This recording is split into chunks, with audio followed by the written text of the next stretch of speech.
and welcome to Kindwyn's Coastal Reads, and today I'm going to be reading to you a story from the Hans Christian Andersen Complete Fairy Tales. And the story I'm going to read today is called The Red Shoes. Okay, Red Shoes. There was once a little girl, a very nice, pretty little girl, but in summer she had to go barefoot because she was poor. And in the winter she wore thick wooden shoes so that her little instep became quite red. Altogether red. In the middle of the village lived an old shoemaker's wife. She sat and sewed, as well as she could, a pair of little shoes of old strips of red cloth. They were clumsy enough, but well meant, and the little girl was to have them. The little girl's name was Karen. On the day when her mother was buried, she received the red shoes and wore them for the first time. They were certainly not suited for mourning, but she had no others, and therefore thrust her little bare feet into them and walked behind the plain deal coffin. Suddenly a great carriage came by, and in the carriage sat an old lady. She looked at the little girl and felt pity for her, and said to the clergyman, "Give me the little girl, and I will provide for her." Karen thought this was for the sake of the shoes, but the old lady declared that they were hideous, and they were burned. But Karen herself was clothed neatly and properly. She was taught to read and to sew, and the people said she was agreeable. But her mirror said, "You are much, much more agreeable than you are beautiful." Here's a picture, too, from the book. I like when they put the little pictures in, it's fun. Once the queen traveled through the country and had her little daughter with her, and the daughter was a princess, and the people flocked towards the castle, and Karen too was among them, and the little princess stood in a fine white dress at a window and let herself be gazed at. She had neither train nor golden crown, but she wore splendid red morocco shoes. They were certainly far handsomer than those the shoemaker's wife had made for little Karen. Nothing in the world could compare with red shoes. Now Karen was old enough to be confirmed. New clothes were made for her, and she was to have new shoes. The rich shoemaker in the town took the measure of her little feet. This was done in his own house, in his little room, and there stood great glass cases with neat shoes and shining boots. It had quite a charming appearance, but the little old lady could not see well, and therefore took no pleasure in it. Among the shoes stood a red pair, just like those which the princess had worn. How beautiful they were! The shoemaker also said they had been made for a count's child, but they had not fitted. "That must be a patent leather," observed the old lady. "The shoes shine so." "Yes, they shine," replied Karen, "and they fitted her, and were brought." But the old lady did not know that they were red, for she would never have allowed Karen to go to her confirmation in red shoes. But that is what Karen did. Everyone was looking at her shoes, and when she went up the floor of the church towards the door of the choir, it seemed to her as if the old figures on the tombstones, the portraits of clergymen and the clergymen's wives in their stiff collars and long black garments, fixed their eyes upon her red shoes. And she thought of her shoes only. When the priest had laid his hand upon her head and spoke holy words, and the organ pealed solemnly, the children sang with their fresh sweet voices, and the old precentor sang too, but Karen thought only of her red shoes. In the afternoon the old lady was informed by everyone that the shoes were red, and she said it was naughty and unsuitable, and that when Karen went to church in future she should always go in black shoes, even if they were old. Next Sunday was Sacrament Sunday, and Karen looked at the black shoes and looked at the red ones, looked at them again, and put on the red ones. The sun shone gloriously. Karen and the old lady went along the footpath through the fields, and it was rather dusty. By the church door stood an old invalid soldier with a crutch and a long beard. The beard was rather red than white, for it was red altogether, and he bowed down almost to the ground and asked the old lady if he might dust her shoes, and Karen also stretched out her little foot. "Look what pretty dancing shoes," said the old soldier, "fit so tightly when you dance." And he tapped the soles with his hands, and the old lady gave the soldier an alms and went into the church with Karen. And everyone in the church looked at Karen's red shoes, and all the pictures looked at them.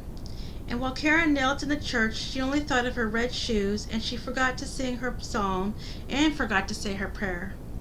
Now all the people went out of church, and the old lady stepped into her carriage. Karen lifted up her foot to step into. Then the old soldier said, "Look what beautiful dancing shoes." And Karen could not resist. She was obliged to dance a few steps, and when she once began, her legs went on dancing. It was just as though the shoes had obtained power over her. She danced round the corner of the church. She could not help it. The coachman was obliged to run behind her and seize her. He lifted her into the carriage, but her feet went on dancing, so that she kicked the good old lady violently, and at last they took off her shoes, and her legs became quiet. At home the shoes were put away in a cupboard, but Karen could not resist looking at them. Now the old lady became very ill, and it was said she would not recover. She had to be nursed and waited on, and this was no one's duty so much as Karen's. But there was to be a great ball in the town, and Karen was invited. She looked at the old lady who could not recover. She looked at the red shoes and thought there would be no harm in it. She put on the shoes, and that she might very well do, but then she went to the ball and began to dance. But when she wished to go to the right hand, the shoes danced to the left, and when she wanted to go upstairs, the shoes danced downwards, down into the street and out the town gate.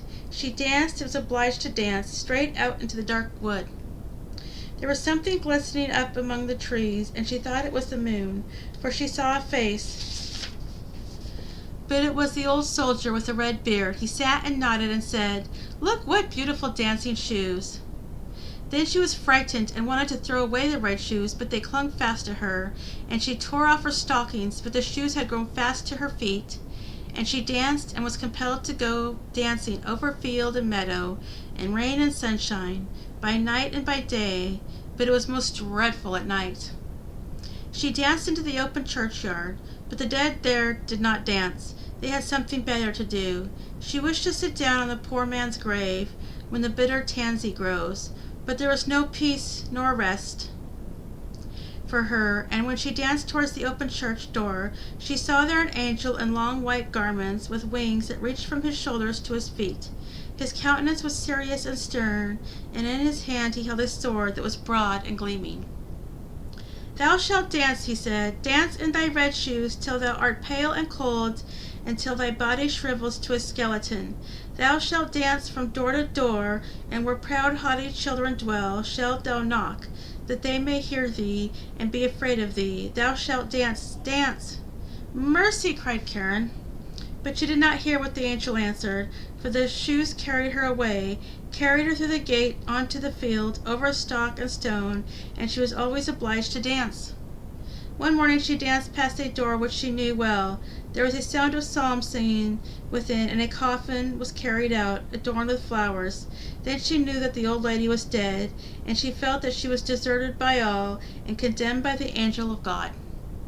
She danced and was compelled to dance in the dark night. The shoes carried her on over thorn and briar. She scratched herself till she bled. She danced away across the heath to a little lonely house. Here she knew the executioner dwelt, and she tapped with her fingers on the panes and called, come out, I cannot come in, for I must dance." And the executioner said, "You probably don't know who I am. I cut off the bad people's heads with my axe, and mark how my axe rings." "Do not strike off my head," said Karen, "for if you do, I cannot repent of my sin, but strike off my feet with the red shoes." And she confessed all her sin, and the executioner cut off her feet with the red shoes. The shoes danced away with the little feet over the fields and into the deep forest. And he cut her a pair of wooden feet with crutches, and taught her a psalm, which the criminals always sang, and she kissed the hand that had held the axe, and went away across the heath. "Now I have suffered pain enough for the red shoes," said she. "Now I will go into the church, that they may see me." And she went quickly towards the church door, but when she came there, the red shoes danced before her, so that she was frightened and turned back. The whole week through she was sorrowful and wept many bitter tears. But when Sunday came, she said, "Now I have suffered and striven enough. I think that I am just as good as many of those who sit in the church and carry their heads high." And then she went boldly on, but she did not get farther than the churchyard gate before she saw the red shoes dancing along with her before her. Then she was seized with terror and turned back and repented of her sin right heartily. And she went to the parsonage and begged to be taken there as a servant. She promised to be industrious and to do all she could. She did not care for wages and only wished to be under a roof and with good people. The clergyman's wife pitied her and took her into her service, and she was industrious and thoughtful. Silently she sat and listened when in the evening the pastor read the Bible aloud. All the little ones were very fond of her, but when they spoke of dress and splendor and beauty, she would shake her head.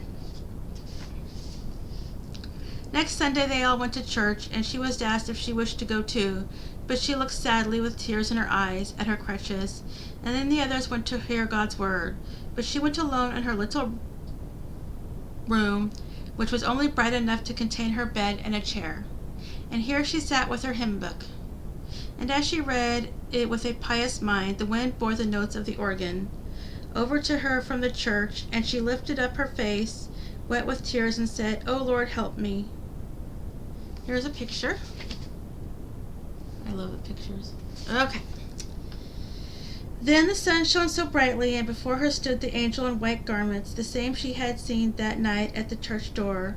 But he no longer grasped the sharp sword. He held a green branch covered with roses, and he touched the ceiling, and it rose up high, and whenever he touched it, a golden star gleamed forth.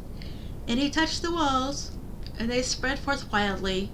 And then she saw the organ, which was pealing its rich sounds, and she saw the old pictures of clergymen and their wives, and the congregation sat in the decorated seats and sang from their hymn books. The church had come to the poor girl, and her narrow room, or her chamber, had become a church. She sat in the pew with the rest of the clergyman's people, and when they had finished the psalm and looked up, they nodded and said, "That was right, that you came here, Karen. It was mercy," said she. And the organ sounded its glorious notes, and the children's voices singing in chorus sounded sweet and lovely. The clear sunshine streamed so warm through the window upon the chair in which Karen sat, and her heart became so filled with sunshine, peace, and joy that it broke. Her soul flew on the sunbeams to heaven, and there was nobody who asked after the red shoes. And that is the story of the red shoes. The end. And thank you for watching the video. If you like the story, you can hit the like and subscribe button, and I will be back tomorrow with another fairy tale for you. And thank you for watching. Have a good night. Bye.